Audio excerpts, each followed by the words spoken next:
এই বৃন্দাবনের চতুর্দিকে ছড়িয়ে পড়েছে। আমি তাদের একসঙ্গে করার জন্য আজ আমি পথের বাহির হয়েছি। বধূ, আজ তুমি যাই বলো আর তাই বলো, আজ তুমি কিছুতেই ছাড়বো না। কারণ তুমি তো আমার বৃন্দাবনের পথে দিয়ে প্রতিদিন যাও, ওই একদিনও তো আমার কুঞ্জে আসো না। বলো বধূ বলো, কোন অপরাধে? আমি কি রাধারানীর মতন মালা কাটতে পারি না, প্রদীপ জানি না, সেবা জানি না? আমার কি কোনো অধিকারী নেই?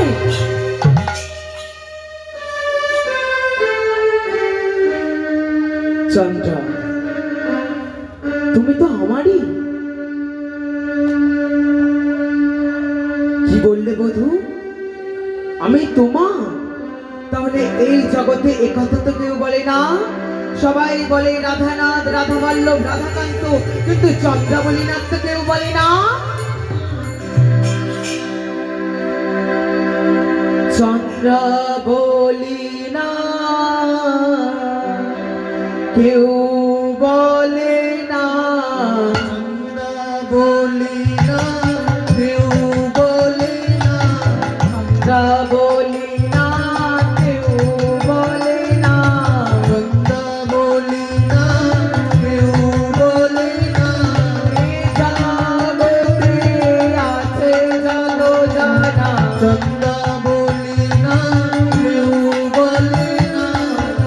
জগতে আছে জগ জানা, চন্দ্রাবলীনাথ কেউ বলে না।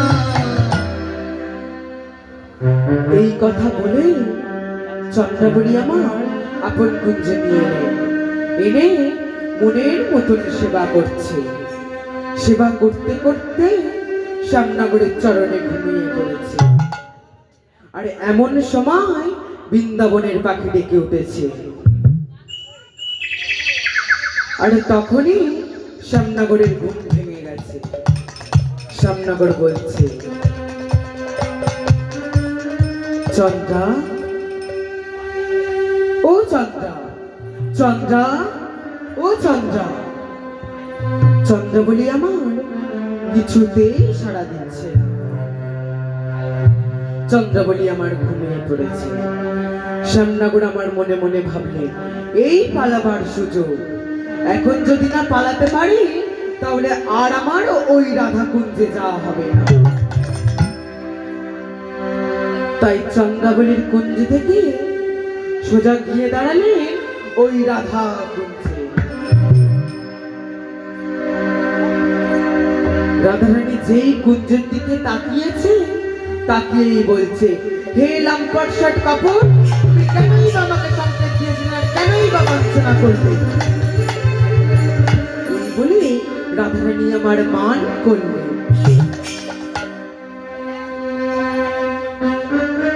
গোবিন্দ আমার কি করবে? অবশেষে চূড়াবাসী বনমালা সবকিছু রাধারানীর চরণে রেখে দিয়ে বলছে, রায়, রায়, আজ তুমি আমায় ক্ষমা করো। এই ভুল আর কখনোই করব না। তোমার চরণ ছেড়ে আর কোথাও যাব না। এই কথা শোনা মাত্র রাধারানীর মান আরো বাড়ল। কারণ যে বাদন দেখার লাগি কত লাঞ্ছনা, কত বঞ্চনা সহায় করে ঘরে আনা গায়ে ঢেলে ফেলে দিয়ে আবার যমুনায় যায়, আর সেই বাদনে শুনতে পাচ্ছি তোমার চরণ ছেড়ে কোথাও যাব না।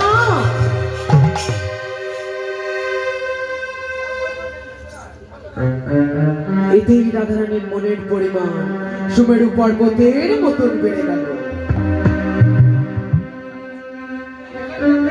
গোবিন্দ আমার কি করবে? রাধারানী বলছে, যাও মাধব, যাও কেশব, তুমি চাটুরানীর তালে আমায় ভোলাতে এসেছো, আর আমায় ভোলাতে পারবে না।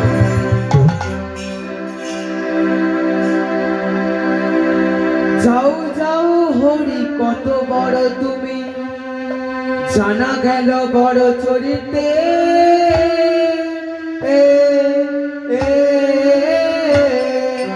যাও যাও হরি, কত বড় তুমি, জানা গেল তুহা চরিতে।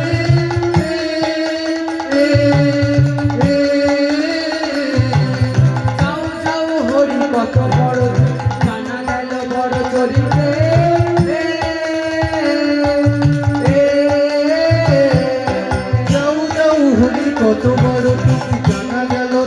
মাধুরীতে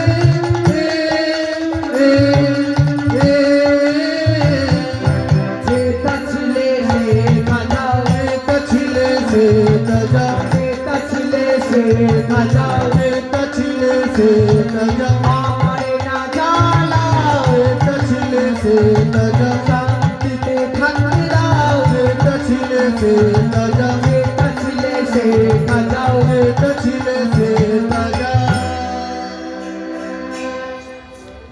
তাই গোবিন্দ অবশেষে কাঁদিতে কাঁদিতে কুঞ্জ ছেড়ে পথে যেতে যেতে ভাবছে, এই প্রাণ আমি আর রাখবো না। ওই রাধা কুণ্ডের জলে ঝাঁপ দিয়ে এই প্রাণ আমি বিসর্জন করবই করব। এমন সময় শুনতে পেল রাধা নাম, জয় রাধে জয় রাধে জয় রাধে জয় রাধে। সবাই সবাই সবাই জয় রাধে জয় রাধে জয় রাধে জয় রাধে জয় রাধে জয় রাধে। জয় রাধে জয় রাধে জয় রাধে জয় রাধে জয় রাধে জয় রাধে জয় রাধে জয় রাধে জয় রাধে জয় রাধে জয় রাধে জয় রাধে। চলুন মায়েরা, সবাই মিলে রাধা নাম করা হবে।